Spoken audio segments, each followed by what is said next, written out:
In motorsport, winning is everything.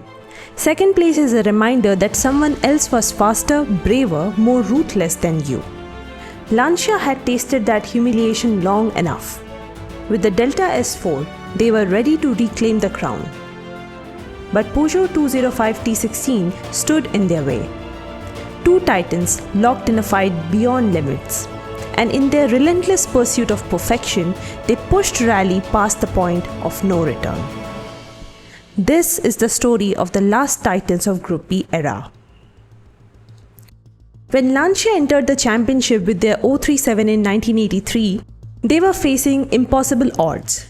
While every other team embraced all-wheel drive, Lancia doubled down on their rear-wheel drive machine and became the last rear-wheel drive car to ever win a WRC championship, while snatching Audi's long reigning crown. Audi had enough. They wanted their crown back. They made sure their perfected all-wheel drive system wins races tooth and nail. 1984 was the year of Audi again. With Quattro A2, the winnings belonged to them, and Lancia was unable to cope up with their refined 037 Evo. Audi first, Lancia second. While the Audi-Lancia rivalry drew all attention, an unexpected challenger quietly emerged from France, who wanted to share the podium with them. They wanted to win They wanted to dominate the rally championships and pit their humble city car against their monstrous machines. Coming from a conservative motorsport history, Peugeot had never competed at the pinnacle of international rallying. While they had success with 404 in African rallies, this was not the sort of brand you would expect to dominate the world's most dangerous motorsport. Known for practical family cars, their entry into Group B seemed like chasing rainbows and stepping into uncharted territory where giants like Audi and Lancia ruled. It was a gamble. So in October 1981, Peugeot Talbot Sport was formed and headed by Jean Todt. Todt, yes, the same Jean Todt, who later became Ferrari F1 boss and FIA president. When he entered his office, he marked a Group B car at the top of its to-do list. The vision was ambitious, full of promise, but highly uncertain. Nobody knew Peugeot at that time. They were practically outsiders. Back then, entering any motorsport was a sales strategy, and Peugeot, they did not have any car to showcase. Until they were blessed with fortune. They launched 205 in Feb 1983. This front-wheel drive, front-engine car became one of the best-selling hatchbacks in France and completely turned around their financial crisis. The sales were soaring, and this was an opportunity to participate in motorsport to gain even more popularity. Under Todt's leadership, a purpose-built rally machine was developed that only shared the 205's appearance. Underneath, it was a completely different car. They took the shell of Peugeot 205 and transformed that pretty hatchback into a monstrous machine with mid-mounted 1.8-liter turbocharged inline-4. The all-wheel drive system obviously made it heavier, but the power-to-weight ratio was massive. Despite being newcomers to Group B, Peugeot's performance was far beyond expectation for anyone. Finishing third in the manufacturer's championship in their debut season was unprecedented. This immediate competitiveness shocked the established order. With Audi and Lancia, now Peugeot had a podium too. While Audi dominating already, and there was a Peugeot who was wolf in a sheep's clothing, who actually proved that they could win from day one, Lancia can no longer rely on rear-wheel drive. They had to evolve. That's when everything changed. Fiat, Lancia's parent company, looked at the championship standings, looked at their wounded pride, and made a decision. They opened the vault. Behind the closed doors, while drafting the plans of a new car, Lancia was desperate to repeat history. If they wanted technology, we will give them something they had never seen. What emerged was the Delta S4, a machine born from money, engineering muscle, and pure desperation. When it rode its twin-charged monster, it was a head-turner.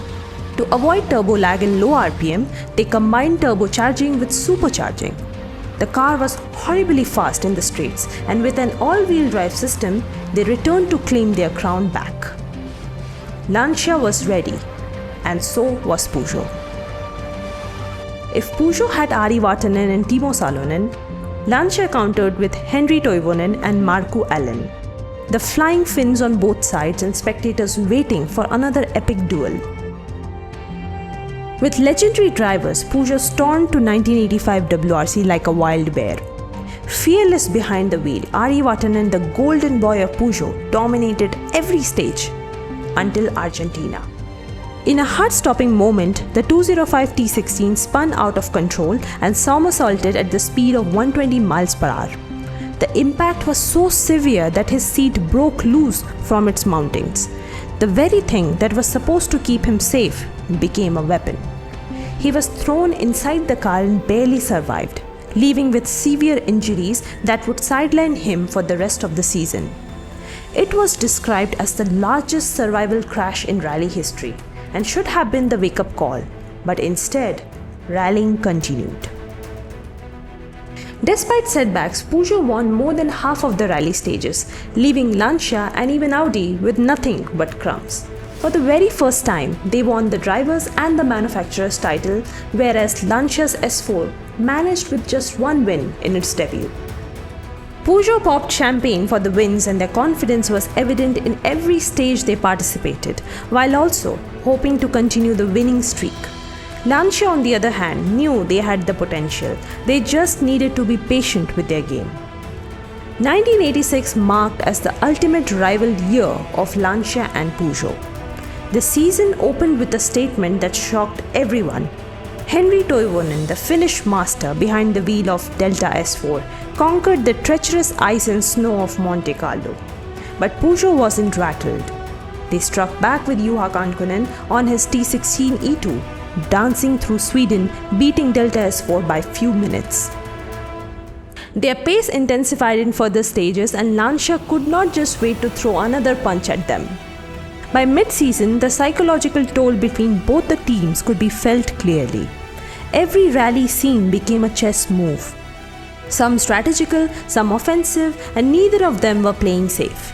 So rally after rally, the world watched these two titans trading blows with each other. Henri Toivonen, young, fearless, terrifyingly quick, pushed the S4. He was the driver many believed would lead Lancia back to glory. In May 2, 1986, Toivonen arrived at Corsica with a 40°C fever and flu. Despite being sick, he drove his Delta S4 bolting through the tarmac graciously. But the speed paid its price. His car went off at a tight left corner with no guardrail and it exploded on impact. Both Toivonen and Sergio Cresto died instantly. Lancia lost their legendary driver and the race as well.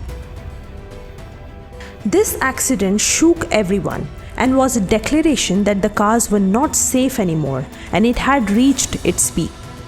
The championship continued till the end, but the fate of Group B was already decided. Within hours of Toivonen's crash, FIA, formerly FISA, banned the entire Group B division from 1987 due to horrifyingly fast cars knowing no bounds. Ari Vatanen's devastating 1985 crash had been a warning sign, but Group B era died with Toivonen and Cresto's death. The fight between Lancia and Peugeot had turned into a war by October 1986. Two giants with completely different styles. Peugeot was cold, calculated, and perfect. Lancia was emotional and desperate to win. France versus Italy, and it was all going to explode on Italian soil at Rally San Remo. If you were Lancia, this was your shot, your home crowd, your roads, your chance to beat Peugeot and show the world that Italian passion could still win. And they didn't just win, they crushed everyone. Lancia took all three spots. Markku Alén became world champion. The Italian fans went crazy. This wasn't just victory, it was revenge. Peugeot's time is over. Italy is back. But then, something felt wrong. Italian race officials had quietly kicked out the entire Peugeot team during the rally. Illegal parts, they said. Rule breaking. While Lancia celebrated, Peugeot were furious, swearing their cars were legal, that the win had been stolen, not earned. And here's where the story gets crazy. Just weeks later, at the next rally in Britain, Peugeot brought the exact same cars, same everything. The British officials looked them over and said they were perfectly legal. Suddenly, what happened in Italy didn't look like fair judging anymore, but like a cheating. Peugeot fought back hard and they took it to the court. Meanwhile, Marco Allen was walking around as the new champion. Newspapers printed victory stories. For 11 perfect days, Allen was the king. Then the hammer fell. The FISA had made their decision. They were cancelling the entire Rally San Remo. Every stage, every win, gone like it never happened. Everything flipped overnight. Peugeot was suddenly the champion. Juha Kankkunen got the title. And Marco Allen, he became one of the saddest stories in racing. The only guy to be world champion for just 11 days. The controversy left scars that were never healed.